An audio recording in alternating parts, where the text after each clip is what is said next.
When you see someone being murdered, nothing ever feels light again. When you see the very worst side of humanity, it's difficult to focus on the good side of it again. I didn't know Leora McKee. I had seen her do her TED Talk, her standing here where I am now, and I thought she was brilliant. But our worlds collided 4 years ago on a dark Craigan street. I was covering the rioting there that night for the Belfast Telegraph. I've been a journalist for over 20 years. It was a really surreal night. The riot happened in a housing estate. People were standing at their doors, sort of just looking at what was happening. Teenagers were taking selfies beside the burning vehicles. People were just standing around, milling around, talking, and some of them had children with them. None of us knew the horror or the death that was to come. At 11 o'clock that night, a dissident Republican gunman fired indiscriminately up the street. I ran as bullets ripped through the air beside my head. I can still hear the sound they made. One of them hit Leora. There was crying and screaming and shouting and panic, and fireworks were still going off, and then she was gone. A life ended, and all our lives would never be the same again. I tried to stay in reporter mode where it was safe. I went to a peace vigil the next day, and people were talking at me, and I couldn't compute what they were saying. Their mouths were moving, but I just couldn't understand. The Belfast Telegraph asked me to do a story, and I just couldn't string a sentence together. All trauma responses that I wasn't aware of that were happening.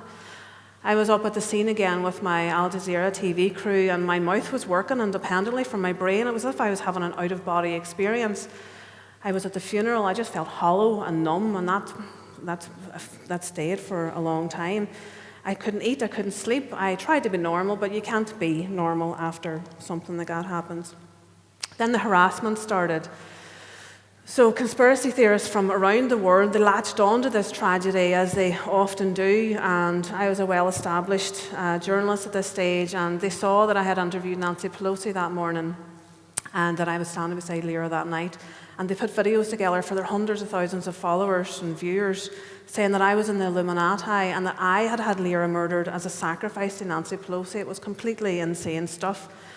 Then other people, conspiracy theorists, said it was a false flag, that we were all liars, that we were actors, that we had kidnapped her, that we had taken her away, or that we had given her a new identity, that we were all working as some part of government conspiracy, some kind of shady government organisation, and that we were holding Leora captive and we must give her back to her family.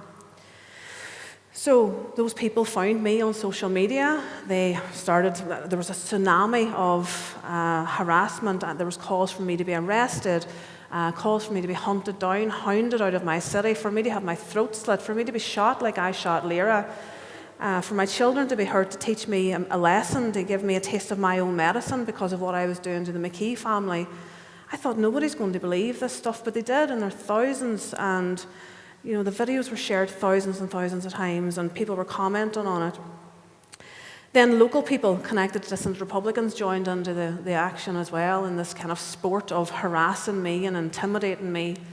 They sprayed on the walls in my hometown. They said that I was an MI5 agent, that I was a tout, that I was an informer. They tried to discredit me. They said that I wasn't even there that night, that I just pretended to be for attention, because that's what journalists do, because journalists like me, and I was the scum of the earth. I was the lowest of the low. I was the lowest of the low after what they had done. It was cruel and it was relentless. I would get emails from people because local people believed it. I would get emails from local people saying, if you come into this area, Craig and the Bogside, we're going to drag you out of your car and beat you, or we're going to slit your throat outside work, or how's your PTSD? Have you killed yourself yet? It was awful. It was an awful, dark time, and it honestly broke me. So I got PTSD from that. I didn't get the Hollywood version of it. I got the night terrors. I got the severe anxiety. I got the daily panic attacks. I got the hypervigilance. I would wake my husband up in the middle of the night, gasping for breath, panicking, thinking someone's trying to kill me. And I feared everything. I feared everyone. When there's that level of hate coming at you, and from faceless people telling you, vowing violence and vowing that they're going to kill you, I just thought everyone meant me harm. I thought everyone hated me. I would be standing in the queue in the supermarket and someone would perhaps catch my eye and I think, is that the guy who said that he wanted to drag me out of my car and beat me, or outside my children's school gates, is that the person who said that they wanted to slit my throat? As a reporter, you pride yourself on your courage going into situations, going into every type of situation without fear. And my courage leaving me just was a very sore blow. The funny thing about really awful things happening to you is that other people to whom awful things happen reach out. And journalists from across the world reached out to me and they said, this is what happened to me. It's not the same thing, but this is what happened. It broke me and I got help. It's okay for journalists to feel things, to be human, to be impacted by things. Up to that point, I suppose, I had the idea, the notion, as all journalists do, that any type of vulnerability is a weakness in the newsroom. And me showing vulnerability as a weakness, they showed me that that wasn't actually correct. So I went and I got counselling. And I went back to counselling, I went back to counselling again. And I'm so grateful for all those mental health experts who got me back on the right road to recovery and gave me my voice back and my courage back.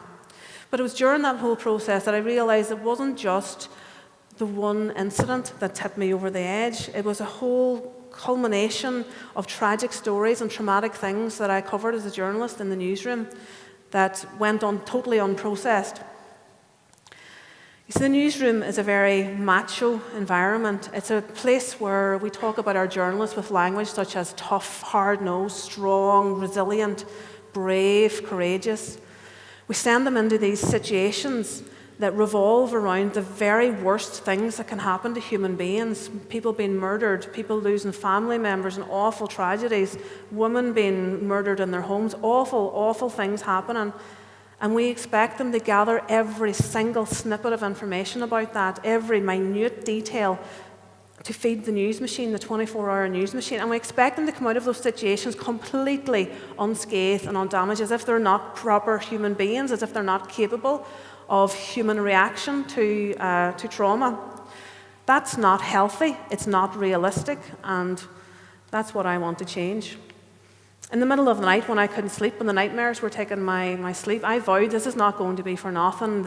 I have to do something. I have to do something for the newsroom because I'm charged in Ulster University with sending young journalists into the field and into the newsroom, and I'm not going to send them into an area that they could potentially be damaged in. The first part of that was, I suppose, getting journalists to tell their stories. We're fantastic. Journalists are fantastic at telling other people's stories. Shining a light on ourselves is not what we do.